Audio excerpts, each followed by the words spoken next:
we're past Easter now. Yes, sir. And you just had a really good chili cook-off. Let's just start by talking about the Chili Cook-Off Festival and some of the other things that are coming up. It was a lot of fun. We had a good turnout. It wasn't the numbers as last year, but our money's about the same. So that's, at the end of the day, counts the most because it'll go back to our nonprofit. So, and you're not going to have the same every year, but it was a really beautiful day. Wasn't too hot, wasn't too cold. So I think everybody had a good time. I met people from all over the place. People who've never been. Remind people from how far away people come to this. Gosh, we had cooks from Texas, New Jersey, Pennsylvania, Ohio, of course, Georgia, North Carolina, South Carolina. And most of them told me this was one of their favorite ones to come to because Seems of the to way it be. was set up in a small town and all. Well, I think we handle it kind of like how Rex handles the tennis tournament. We just want to make it better every year, and I think we're earning that reputation. Well, that's coming up soon. Right? And that's a Belton Alliance event. It is Right. partly the city, but I'll give them most of the credit for that. Belton Alliance runs that, but it is a representation of Belton, and they do a great job. And it's coming up soon. The tennis tournament, Yeah. yes. It'll be Memorial Day weekend. And that's people from all over the state. All over the state, juniors. Do y'all still have enough tennis courts now that everybody's trying to play pickleball? We do not, so Rex has to take everybody to Belton, Anderson, and sometimes even over to Clemson, depending on how many he has come in. But, I mean, with the State Tennis Hall of Fame here, and Belton's always been a tennis town. It has. We've talked about that Right. before. But does that seem to have maintained pretty steady numbers for I the think tennis so. support? Yes, it has. Well, that's interesting with a lot of older people playing pickleball. I'm glad to hear tennis is still doing well. Well, and I grew up playing tennis, but it's a whole lot easier on your body to play pickleball than it is tennis. Right. And Rex Maynard's still involved in the tennis. He is. Very, very much so.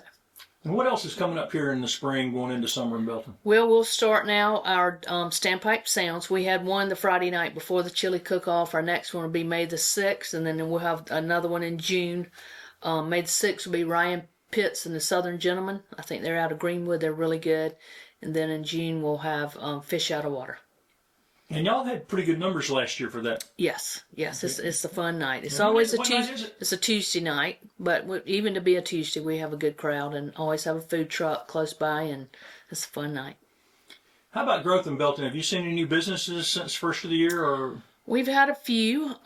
We've actually, in the last month, had 4 commercial properties sell, but we don't know what they're going to be for sure yet, but that's a great sign. And the Eastern Engineered Wood Products has started building their site.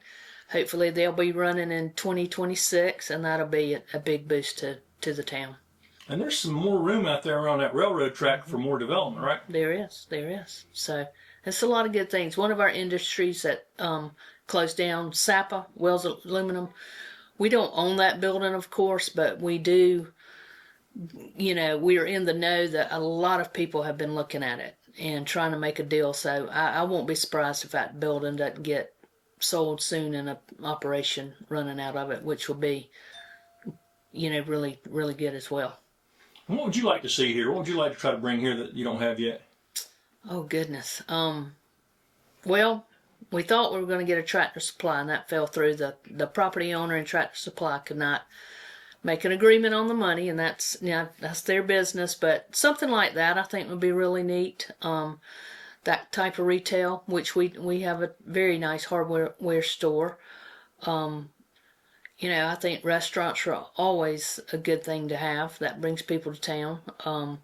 With all of our art centers, our that antique store, the museum, there's just so much for people to do in Belton for a day trip. The kayak launch will be, it's there. The weather will be getting better and better to jump on that. So, how about housing? Got new housing going up? We've probably had about 12, here and there, and we do have about 4 developments that are on the books in the we're doing our first and second readings on them right now. They're kind of at 4 corners of the city, and we've just done all of our upgrades on our 2 pump stations or lift stations that have been improved and are brand new, ready to go. A couple of new water lines put in, so our water and sewer upgrades will be able to handle this new growth that wants to be in Belton. And how many houses would that be if it was passed? Probably around 450, but not in one spot. There's 4 different areas, about 120 in each spot. Two of those are annexed in, and 2 of them are already in the city limits. One just was a rezoning. Do you get folks coming asking for annexation much, or? We do quite often, yeah. But I think we're probably close to being full. And how many citizens does Belton have now? Do you? I think we have around 4,300, so we can stand to have a few more. You know, there was a time our population was 5,000, so Right. you know, when all the mills were up and running. So we and like I said, we got the water and sewer upgrades done now, so it's fully capable of handling all this. But unlike that time, now there's nothing really that could close down that would hurt you much. I mean, you're really a sustained growth, right? Right. We just had our 2023-24 audit done, and we came back with very clean financial condition. I was very proud of that. Really good audit. How's the budget looking for the upcoming year?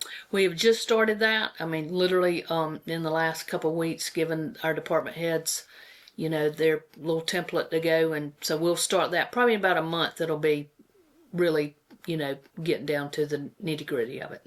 What are you and council looking at as some of the biggest challenges for this year?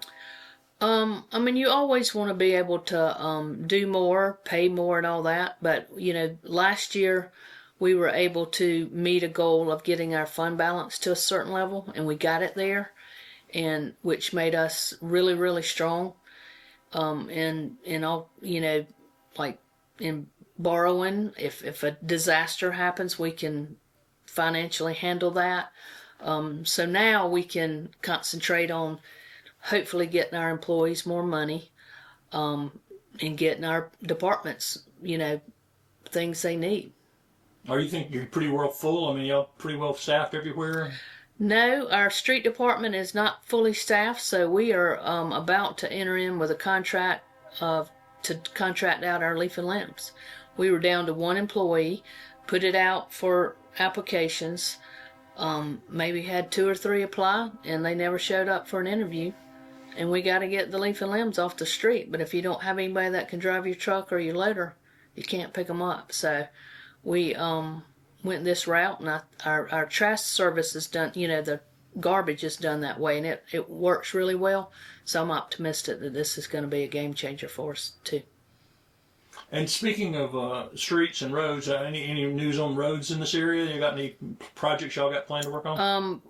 I think we have a few that we'll find out. There's a meeting in 2 weeks. I'll find out what we have on the map that the county, you know, that money comes from state to the county. Then we're told how much is available for us. So I'm waiting to be told, because, you know, Anderson County has to do a 10% match. And so we're waiting to hear what our possible number's going to be on what we can pave. You and I were talking a little bit about earlier the sheriff's department coming here and working with the town to provide law enforcement as a partnership. How long has that been going on now, and how well is that working out? July 1st will be the 1-year anniversary. Is going very well. They're everywhere. I see them. You know, the Lieutenant Brown and I talk quite often, and he's in touch with the administrator quite a bit, and things are going very smooth. We're still happy to have them here, and they're doing a great job. So this year, some of the seats will be up as part of an election year in Belton. I know y'all have staggered seats. What right. seats will be up for election this year in November? I think it's 135 this year, and 2027 will be 2, 4, 6, and mayor. And how long have y'all done the staggered election thing? It's been that way since I've been involved. I'm not sure when they started that. Seems to work pretty well then. I mean, I think it's a good idea. I don't think you need 6 brand new. It's a lot to learn. If you had 6 people that didn't know anything about what was going on, you know, what you can do, what you can't do, I think that would be a recipe for a disaster right there. We'll catch up again in the summer. Between now and then, though, you do expect to have some announcements on some new business coming here? I sure do hope so. That's what the plan is.